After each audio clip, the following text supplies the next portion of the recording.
बोलिए विष्णु भगवान की जय।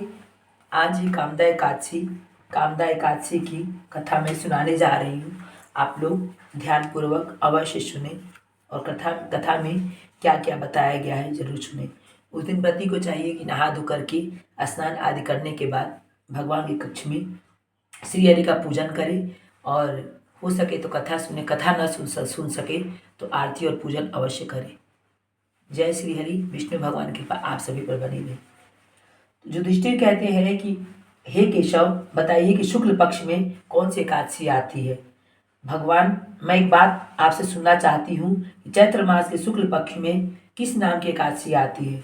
वशिष्ठ जी बोले, राजन, चैत्र शुक्ल पक्ष में कामदा नाम की एकादशी होती है। वह परम पुण्यमयी और पाप रूपी ईंधन के लिए तो वह दवानल ही है। प्राचीन काल की बात है, नागपुर नाम का एक सुंदर नगर था जहाँ सोने के महल बने हुए थे। उस नगर में पुंडरीक आदि महाभयंकर नाग निवास करते थे। पुंडरीक नाम का नाग उस दिनों वहाँ राज्य करता था। गंधर्व, किन्नर और अप्सराएं भी उस नगरी का सेवन करते थे। वहीं एक श्रेष्ठ अप्सरा थी जिसका नाम ललिता था। उसके साथ ललित नाम वाला गंधर्व भी था। वे दोनों पति पत्नी के रूप में रहते थे। दोनों ही परस्पर काम से पीड़ित रहा करते थे। ललिता के हृदय में सदा पति की मूर्ति बसी रहती थी और ललित के हृदय में सुंदरी ललिता का नित्य निवास था। एक दिन की बात है, नागराज पुंडरीक राजसभा में बैठकर मनोरंजन कर रहा था। उस समय ललिता का गान हो रहा था, किंतु उसके साथ उसकी प्यारी ललिता नहीं थी। गाते गाते उसे ललिता का स्मरण हुआ आया, अतः उसके पैरों की गति रुक गई और जीभ लड़खड़ाने लगी। नागों में से कारकोटक को ललिता के मन का संताप ज्ञात हो गया, अतः उसने राजा पुंडरीक को उसके पैरों की गति रुकने एवं गान में त्रुटि होने की बात बता दी। करकोट की बात सुनकर नागराज पुंडरीक की आंखें क्रोध से लाल हो गई। उसने गाते हुए कामातुर ललिता को साप दिया, दुर्बुद्धे, तू मेरे सामने गान करते समय भी पत्नी की वशीभूत हो गया, इसीलिए राक्षस हो जा। महाराज पुंडरीक के इतना कहते ही वह गंधर्व राक्षस हो गया। भयंकर मुख, विकराल आंखें और दिखने मात्र से भयन उपजाने वाला रूप, ऐसा राक्षस होकर वह कर्म का फल भोगने लगा। ललिता अपने पति की विकराल आकृति देख मन ही मन बहुत चिंतित हुई। भारी दुख से कष्ट पाने लगी। सोचने लगी, क्या करूं, कहाँ जाऊं, मेरे पति पाप से कष्ट आ रहे हैं। वह रोती हुई घने जंगल में पति के पीछे पीछे घूमने लगी। वन में उसे एक सुंदर आश्रम दिखाई दिया जहाँ एक शांत मुनि बैठे हुए थे। उनका किसी भी प्राण के साथ बैर विरोध नहीं था।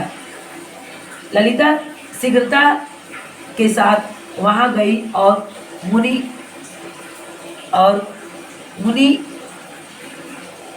की बात, अपने पति की बात मुनि से पूरी कह दिया। मुनि को प्रणाम करके उनके सामने खड़ी हुई मुनि बोले, दयालु, उस दुखिनी को देखकर वे इस प्रकार बोले, सुबह तुम कौन हो, कहाँ से यहाँ आई हो, मेरे सामने सच सच बतलाओ। ललिता ने कहा, माँ मुने, वीर धनवा नाम वाले एक गंधर्व है। मैं उन्हीं महात्मा की पुत्री हूँ। मेरा नाम ललिता है। मेरे स्वामी अपने पाप दोष के कारण राक्षस हो गए हैं। उनकी अब अवस्था देखकर मुझे चैन नहीं है। ब्राह्मण, इस समय मेरा जो कर्तव्य हो वह बताइए। विप्रवर, जिस पुण्य के द्वारा मेरे पति राक्षस भाव से छुटकारा पा जाए उसका उपदेश कीजिए। ऋषि बोले, भद्रे, इस समय चैत्र मास के शुक्ल पक्ष की कामदा नाम की एकादशी तिथि है, जो सब पापों को हरने वाली और उत्तम है।